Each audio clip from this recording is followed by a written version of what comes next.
Did not go very well, but what definitely has gone well so far for Bischu is, I would say, his career in the NASL. Despite losing to best of threes, he has played some really great games. That's right, and we're going to see him try to duke it up against TargA right now. The starting map, of course, as you just saw, is Daybreak. Let's go ahead and head into it right now. In the top right-hand corner as the pink Zerg, we do have TargA spawning over here on Daybreak. In the bottom left, we, of course, have Bischu, and already you can see something of a deviation. You know, Bischu has been favoring this gateway expand that we've been seeing throughout the NASL and his regular matches. But Rotterdam, you are our resident Protoss. Why don't you explain that a little bit? Well, I'm actually personally not a big fan of that, but that's really just a flavor thing. Some things you like, some things you don't like. Bischu feels comfortable with it. Of course, you save a little bit of money if you have to send a probe down all the time to build a pylon over here and then a forge. You lose mining time. More importantly, if you want to go gateway before forge, it makes perhaps a little bit more sense to build it in your base, because if you play against a 6 pool, it's much more likely that your pylon is going to die over here than it is over here. Over here, can you keep it alive a little bit easier? Overall, Bischu just loves to go gateway into expand rather than expand into gateway. This way, he's going to have much quicker warp gate technology, and we all know that Bischu loves to be aggressive with them warp gates.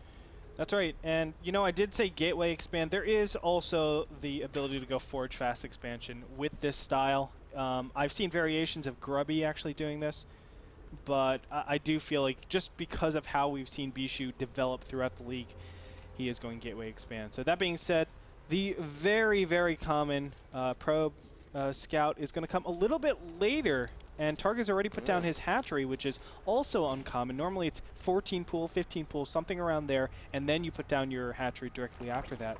That surprised me quite a bit on the Ray, but I think it's smart. If you know that your opponent goes gateway first, why not go hatch first? You know you can get away with that. There's really nothing that he can do. By the time that he chrono boosts out a Zealot, the Zealot might be able to get a couple of slices off on this hatchery, and then you're going to have to run around your queen a little bit. But at the end of the day, Zerg is going to end up ahead economically by a large margin, so I think that's awesome. I think it's smart by TargA, and I'm curious to see what Bischu is going to do about this, because if he goes for the standard expand right now, he's going to be so badly outmined.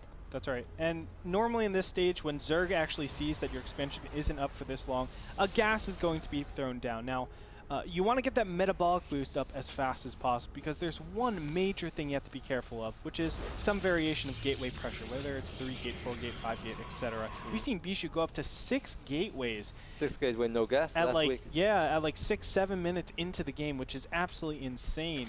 Now, if TargA is not actually opting to get the gas, what do you think about this? This makes you this is something beautiful early on. Exactly 16 drones, no more, no less. Immediately starts mining the drones to the natural.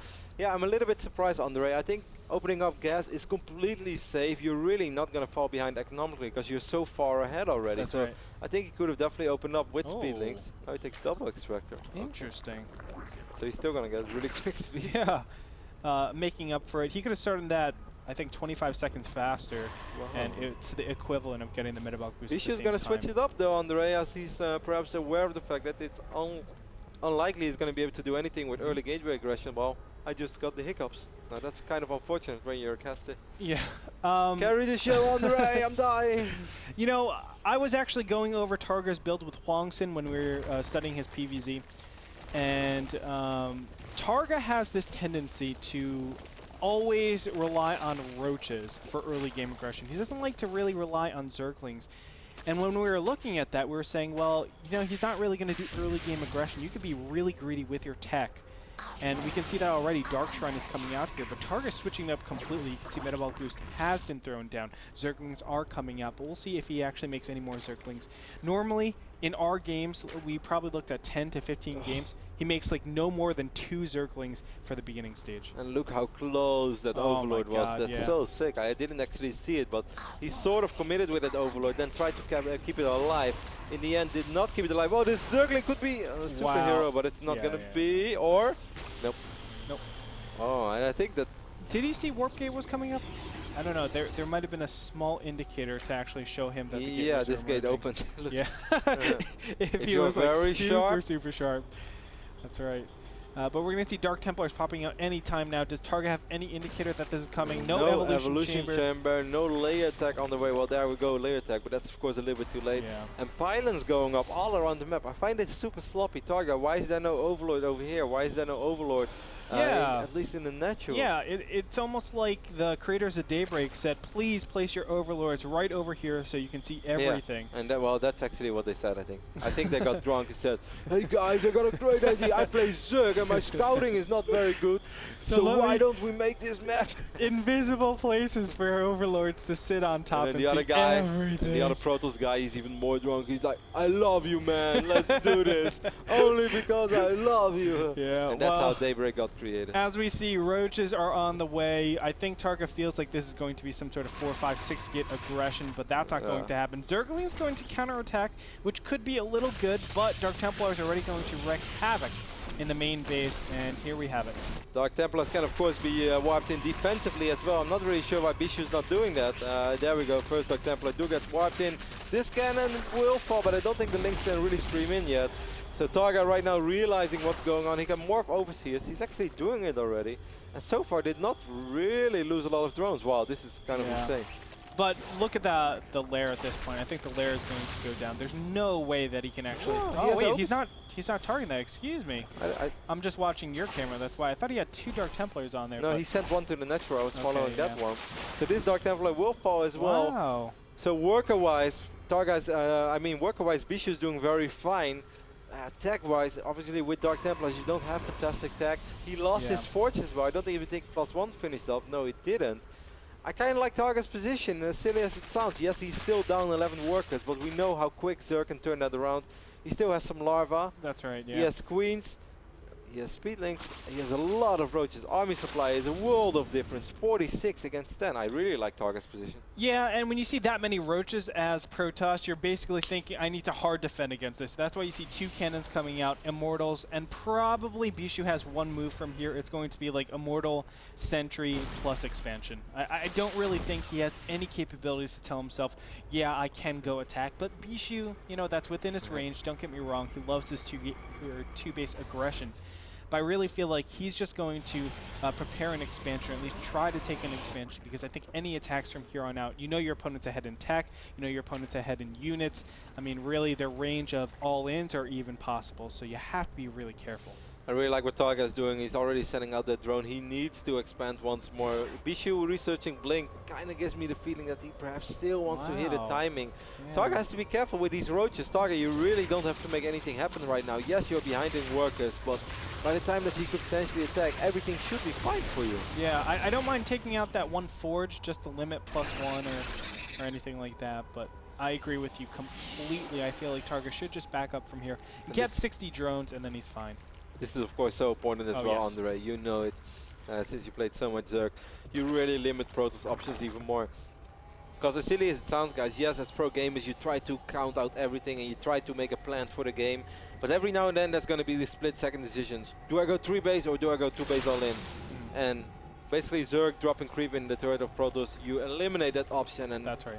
Protoss is going to be like, okay, I only have one option right now, which is always already an uncomfortable feeling. You know, I always say in StarCraft, knowing what your opponent is doing is a luxury. What really separates the best players is knowing what they can't do. And then you kind of just start to relegate the options and see, okay, my opponent is probably doing this build or this build, and then you prepare for both of them. And we can see TargA already knows what's coming. He sees 3 Immortals. Blink is, of course, out. How is TargA going to deal with this? Festers, Andre, and that's, of course, the best option against his army. Certainly right now, the upgrades are not good on this Gauge War army. Blink, of course, is going to help out a lot. TargA needs to buy time for himself. If he gets those 6 Infestors, I would just spawn Infested Terrans. Maybe like a Fungal or 2, then try to swarm around with Zerglings and Roaches, and then just spawn Infested Terrans and, and maybe 2-3 Fungals.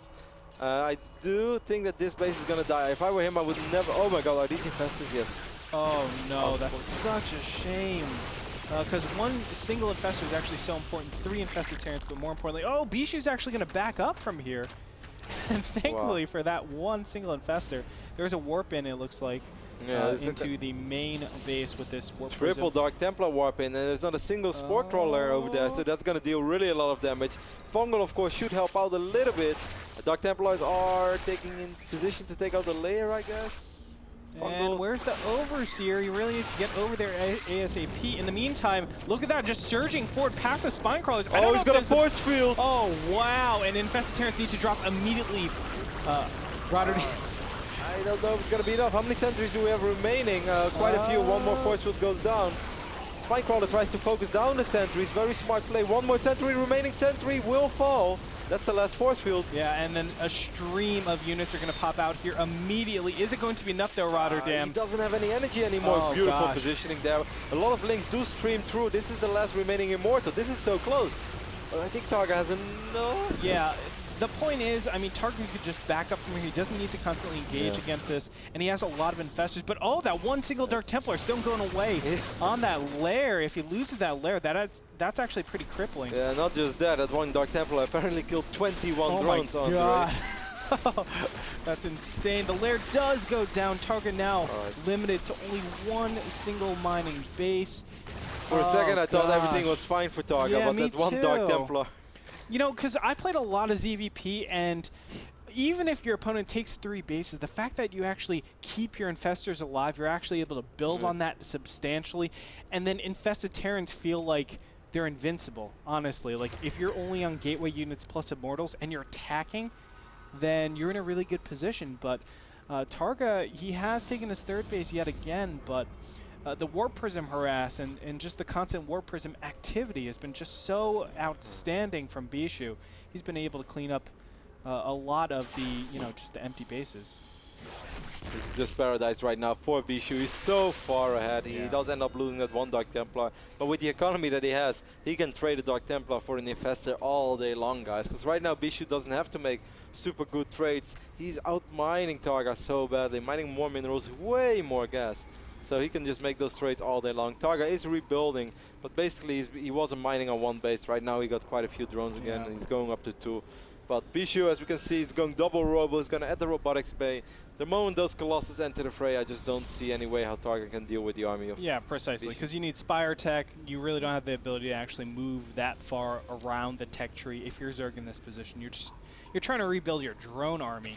Let alone just getting gas right now. So this is such a difficult position for TargA. He's going to need a miracle. He needs, like, the money, what are those called? Fungals? No, the other neuroparasites. Oh, really? And he needs, like, 4 Immortals and maybe 2 Colossus. He steals them all for the whole battle, and then he can actually win it. Yeah, that but from here, it's, like, almost impossible for TargA to win. That sounds as realistic as me beating TargA. TargA, of course, one of the players we are going to see in action later today. Right now, we do see Bischu going for another big Zealot Warp in the... he's sacrificing quite a few minerals here. This was not the best use of his minerals, even though he's taking out a few links. He's going to end up losing all Zealots and he's going to end up losing the Warp Prism.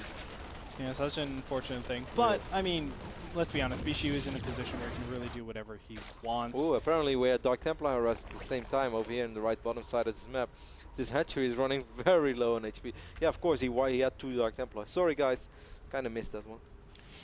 But, you know, if I want to actually criticize TargA a little bit, I feel like taking the 3rd base way back when, the Blink Stalker plus Immortals were coming out, I think that wasn't super necessary. No, I'm kind of feeling the same way. I feel like you can go lowly style and just do mass tech off of 2 base. Make sure you get your infestor count, even upgrades to an extent, and then go ahead and take your 3rd base. Because you know your opponent is so far behind in tech that they're really relegated to this like mid-tier tech, which is, low count of Immortals, 3 Immortals, which is still powerful, but normally you have like 8 sentries behind that, not 3. And that's how many Bischu had in that one attack. So I feel like TargA did kind of misplay this, but he played it overall really, really well, and then it was just that one single battle where he gets all of his army chopped up that killed him. But when it comes down to it, right now TargA is just still struggling.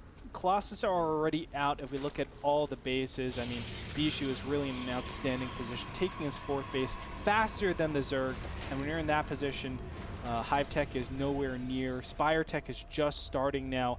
I mean, everything is looking like a great game for Bischu. 2-0 upgrades now as well, despite losing that Forge early on, Andre.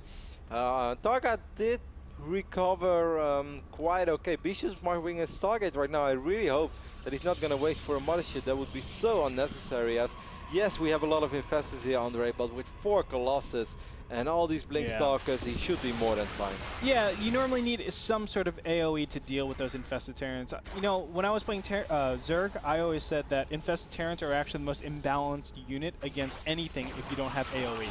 They just are so versatile, and you can see Infested Terrans being spewed out here, but great force field, just trapping all the units from not actually getting into the fray. The Roaches could tank and allow the Infested Terrans to get up, but you can see the Infested Terrans are just getting mowed down so fast. Big warp in the main base as well, but let's take a look at this fight first. While we do see those Infested Terrans melt away, the Infestors use all of their energy, but it doesn't matter because Colossus are oh so good. There we do have that Warp Prism. Warp Prism will fall, so that was not a very successful attack, but of course, TargA burned so much energy already, and I almost feel that just rallying Roaches and Fungling and then using Infested Terrans would have been a better choice. Yeah, it would, but I really feel like Bischu was in a position that I agree. He could blink forward at any time and just snipe off every single one of those Infestors if they tried to do massive Fungals the whole time. Bischu's attacking on the right moment though, because if he would have waited even longer, then TargA would suddenly once again have an army that could actually fight him. Right now the army of Bischu was just a little too strong. Infested Terrans getting spawned, but it doesn't really matter as this is a Colossus ball that Zerg just can't deal with the economy that TargA had over the course of the last few minutes in this game. That's all right, and Bischu's just going to clean everything up right here, focusing down on all the Infestors. Roach is trying to get in, but they are not going to do enough damage. You can see everything melt immediately. We're going to see a GG called out pretty soon. TargA taps out. We have a 1-0 score for Bischu. I love it as well that Bischu still had 1 or 2 Immortals in the mix. This is something that Protoss players sometimes forget. Yeah. Now this is of course amateur advice, but not everybody is a Grandmaster League player out there. Is that yes, Colossus are a much better unit than Immortals, and you always want to have rather 6 Colossus than 6 Immortals. Well, maybe not if you're playing against Mass Roach, but never make the mistake that you go pure Stalker and let's say 3 Colossus, because you can actually, as silly as it sounds, you can die against just 200 supply Roach, because Roaches are very, very strong, and just having a few Immortals in the mix makes your Protoss army so much stronger and so much harder to engage. I agree. And I felt like TargA, he did everything that he could have if Bischu let him actually have more time. If Corruptors are actually out in that field, I actually feel like Bischu would have died there. With 15 Infestors, it's definitely possible. You know, there's this stage in ZVP where you get enough Infestors, you get enough Corruptors, and it doesn't matter what you have. If you don't have Archons and Mothership, you're dead. Like, it's just impossible to actually penetrate it. You don't even need Broodlords. Well, I mean, Broodlords are always good, don't get me wrong, but... I mean, I do think that Broodlords is still a whole nother level of Pure Infestor, but if Pure Infestor can be very strong as well. Yeah, I meant like Infestor, Corruptor, and then like Zergling Roach, yeah, no, that's like true. that. I mean, as long as the Colossus die, then Infestors are a terrible unit to face as Protoss. I've had builds like that as well, where I felt like I was hitting in timing, and Zerg just immediately realized what's going on, and he's like, okay, you know what, I'm just going to send in a swarm of Corruptors, and as long as I take out the Colossus now, I'm going to fungal your Stalkers, and my Lings are going to come and kill everything. Exactly. That kind of stuff happens, Andre. That's what's so powerful in ZVP especially. But we're going to take a short break, and when we come back, game number 2 between Bischu and TargA. That game was brought to you by Audible.com. Go to nasl.tv/p/audible for some sick promotions. What are you going to say? And download your bestseller today. And download your bestseller today. And I'm going to do a bitter moment, okay? This is how he actually signs out. And we're going to actually go to game number 2 after this break. Don't go on any... Oh, no, that's not how he does it. No, it's more like... how does he do it? Which camera? Which camera? Oh, there we are. So guys, just don't... Well, I have no idea what's going on. Guys, don't go anywhere. We'll be right back with game number 2 between Bischu and TargA. After...